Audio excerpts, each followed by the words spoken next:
ہر گھنٹے 38 خواتین 38 خواتین خلا کا کیس دائر کر رہی ہیں۔ روزانہ 300 لوگ فیملی کورٹ جا رہے ہیں۔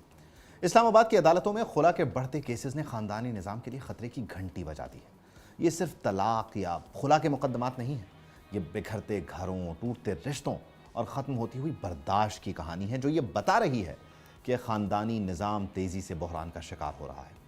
اعداد و شمار کے مطابق اب فیملی کورٹس میں روزانہ 300 سے زائد مقدمات دائر ہو رہے ہیں، یعنی ہر گھنٹے میں تقریباً 38 خلا اور نان نفقہ کے کیسز عدالتوں تک پہنچ رہے ہیں۔ رواں سال صرف چند مہینوں میں 45,000 سے زائد مقدمات درج ہو چکے ہیں، جبکہ ہر ماہ 9,000 سے زیادہ نئے کیسز بھی سامنے آ رہے ہیں۔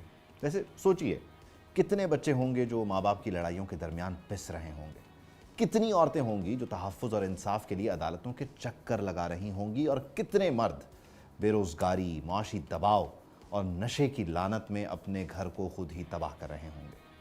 وکلاء کا کہنا ہے کہ منشیات، بے روزگاری اور بڑھتے معاشی مسائل اس تباہی کی بڑی وجوہات ہیں۔ موبائل فون، سوشل میڈیا، عدم برداشت اور وقتی غصہ بھی رشتوں کو کھوکھلا کر رہا ہے۔